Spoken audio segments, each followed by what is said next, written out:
Olá, Shalom! Seja bem-vindo ao canal Mais de Sião. Meu nome é Eli Simberg e neste vídeo nós analisaremos os capítulos 4 e 5 da carta aos Romanos conforme o contexto histórico que nos apresenta a visão bíblica original da comunidade judaica do primeiro século que você conhece tradicionalmente como a Igreja Primitiva. Durante nosso estudo, eu indicarei outros vídeos complementares para que você tenha uma melhor compreensão do assunto específico dentro do contexto bíblico. Então, vamos lá!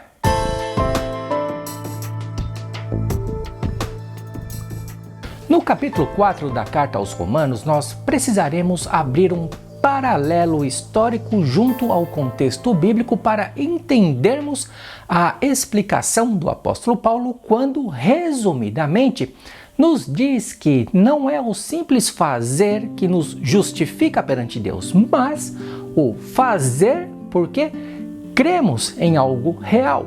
Então Paulo questiona os judeus e a comunidade gentílica, dizendo: que diremos, pois, ter alcançado Abraão, nosso pai, segundo a carne? Porque se Abraão foi justificado pelas obras, tem de que se gloriar, mas não diante de Deus. Pois, o que diz as Escrituras?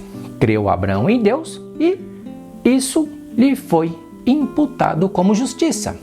Então, como você pode ver, o princípio da nossa fé, gente, presta atenção no que eu vou te dizer.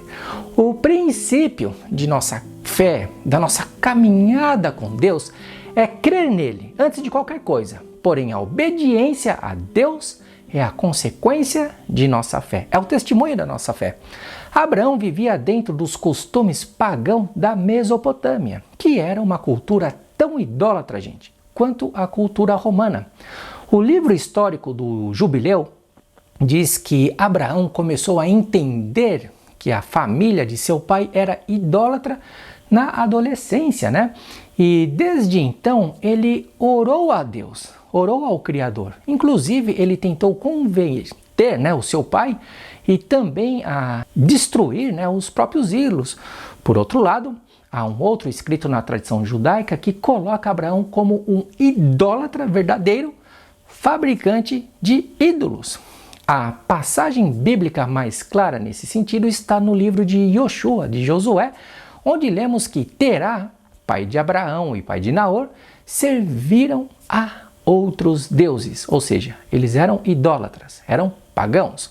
Veja que a cidade de Ur era um centro religioso dedicado a quê? Ao culto dos deuses da Mesopotâmia, por isso é seguro afirmar que Abraão realmente era idólatra, tanto ele quanto a sua família. E o que isso tem a ver com o capítulo 4 de Romanos? O que Paulo nos mostra é que as obras de Abraão eram pecaminosas e por isso ele estava em quê? Em dívida perante Deus. Em outras palavras, o apóstolo Paulo estava dizendo que Abraão andava conforme a lei do pecado.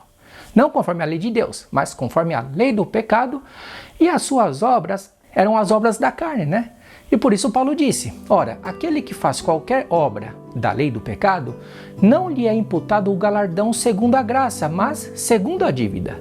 Mas aquele que não pratica a lei do pecado, mas crê naquele que justifica o ímpio, a sua fé lhe é imputada como justiça.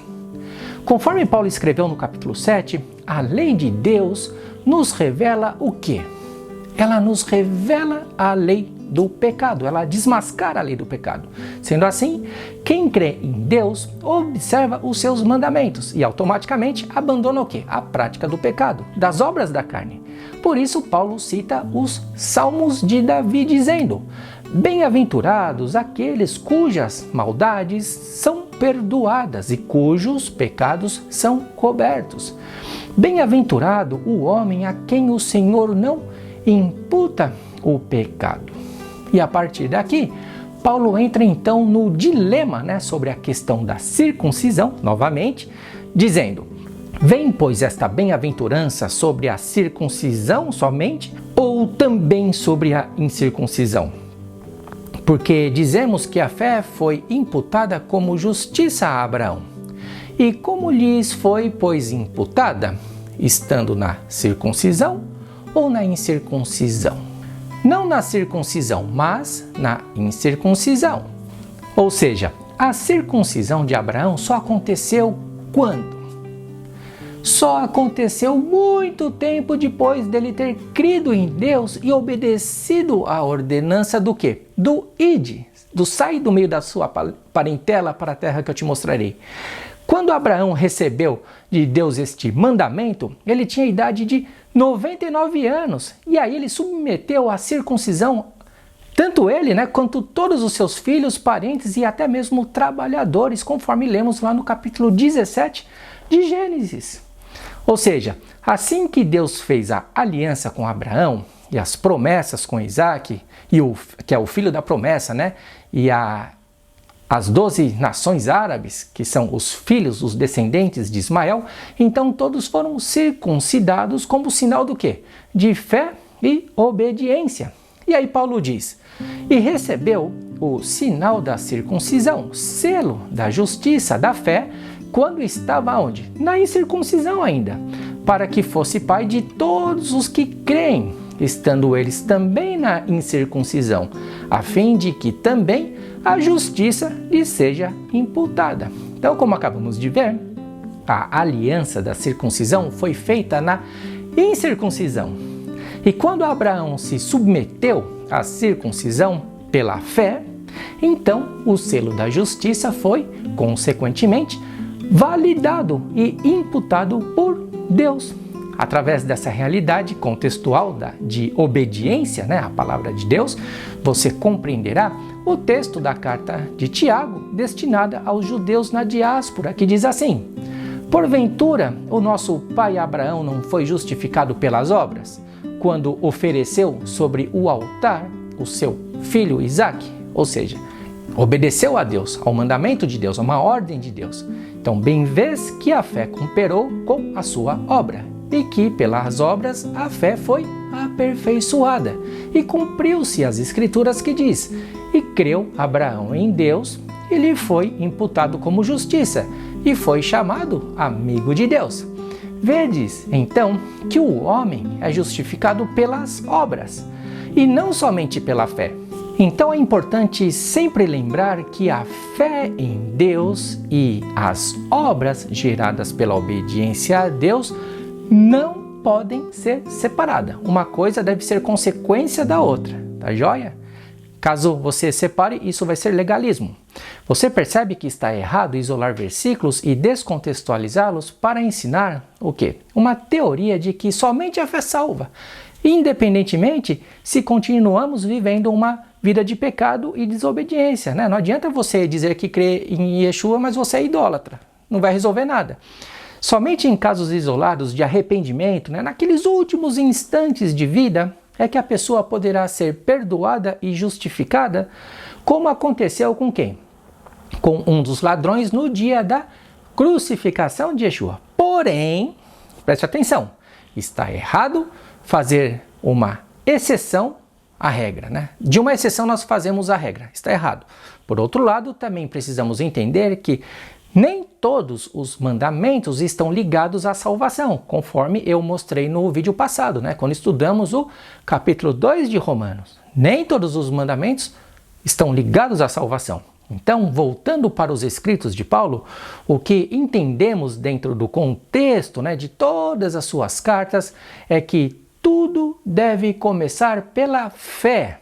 Ou seja, pela fé você crê em Deus, pela fé você ouve a Deus e pela fé você também observa os mandamentos de Deus a fim do quê? De gerar as obras do Espírito e não as obras da carne. Por isso, o apóstolo Paulo escreveu que se os que são da lei são herdeiros, logo a fé é vã e as promessas é aniquilada. Ou seja, você não pode ser só da lei, porque a lei opera a ira por revelar o pecado. Porque onde não há lei, também não há transgressão. Por quê? Porque a lei de Deus, ela revela a lei do pecado. Portanto, é pela fé para que seja segundo a graça, a fim de que a promessa seja firme e toda a posteridade, não somente a que é da lei da lei de Deus, mas também aqui é da fé que teve Abraão, o qual é pai de todos nós, perante aqueles no qual creu, a saber, Deus, o qual vivifica os mortos e chama as coisas que não são como se já fossem. E no final do capítulo 4, o apóstolo Paulo remete o seu ensino apontando para o Messias, revelado por quem? Pela lei de Deus, que serve como base elementar da nossa fé, os rudimentos da nossa fé, conforme vimos lá em Hebreus. Para você compreender melhor essa questão das bases rudimentares de nossa fé, eu sugiro que você assista o estudo de Hebreus, da carta aos Hebreus, e aí você verá que no contexto bíblico tudo se encaixa, se encaixa perfeitamente, sem precisar fazer o quê? Aquelas famosinhas guerras de versículos. Então, a partir de agora, nós vamos para o capítulo 5.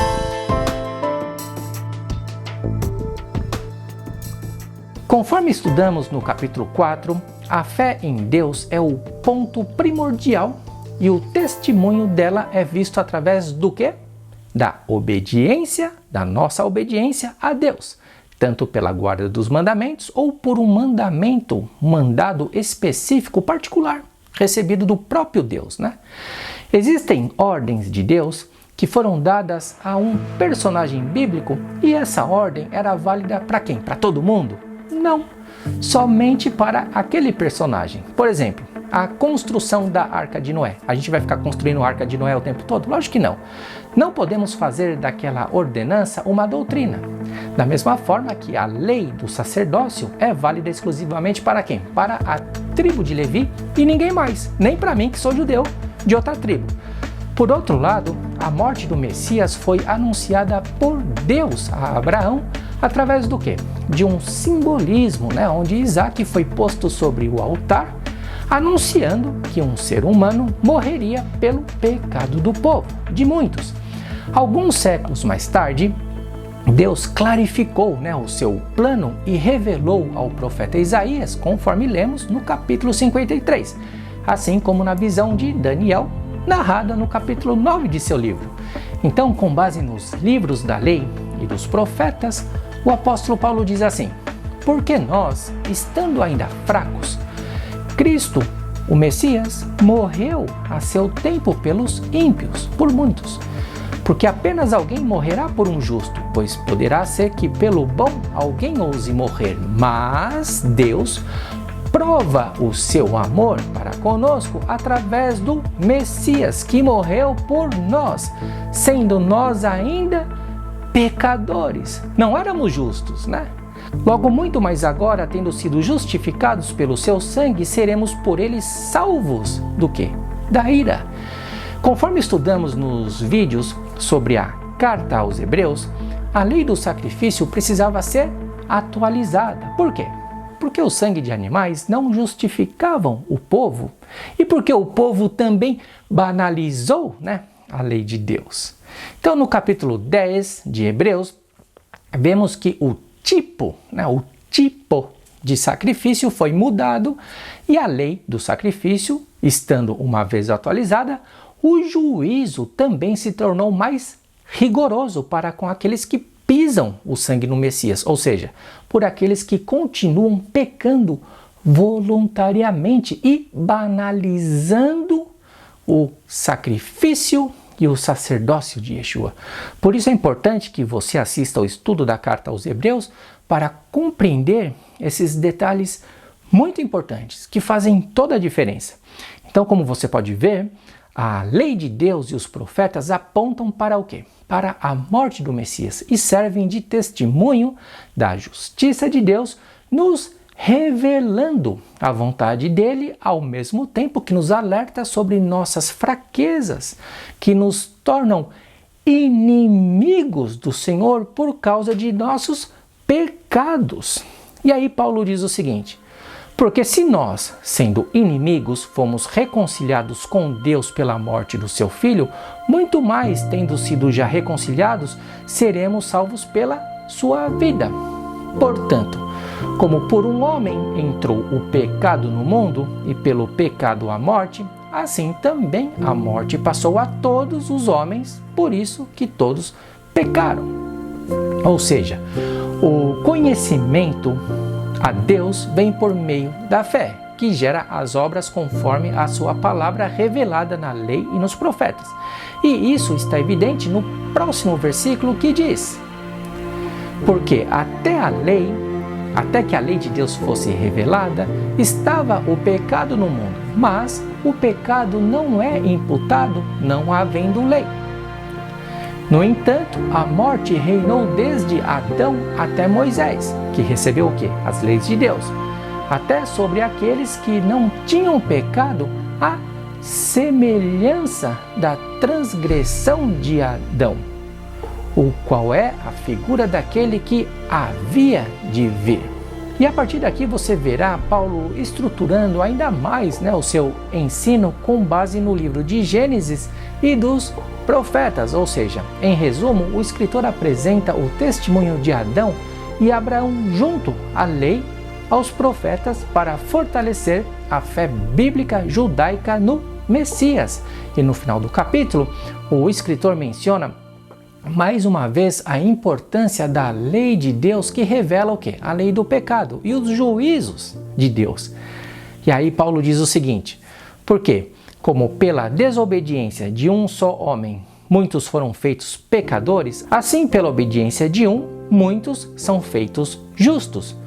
Veio, porém, a lei para que a ofensa abundasse, mas onde o pecado abundou, superabundou a graça, para que, assim como o pecado reinou na morte, também a graça reinasse pela justiça para a vida eterna, por Yeshua, o Messias, nosso Senhor. Ou seja, o pecado foi desmascarado pela lei de Deus e ela serve de tutor, nos levando até o Messias para que sejamos justificados pela fé através da plenitude do quê? Da lei do sacrifício, que mantém vigente o sacrifício de Yeshua, assim como a lei de Deus nos revela o quê? A lei do pecado, para que não andamos conforme as obras da carne. Ou seja, a lei de Deus nos leva a uma vida de santificação, que gera os frutos do Espírito, enquanto que a lei do pecado nos leva a uma vida de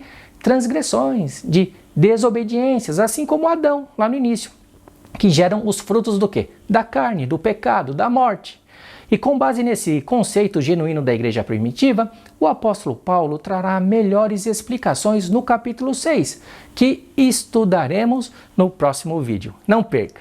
Então eu vou ficando por aqui, um forte abraço daqui de Jerusalém e nos vemos no próximo episódio.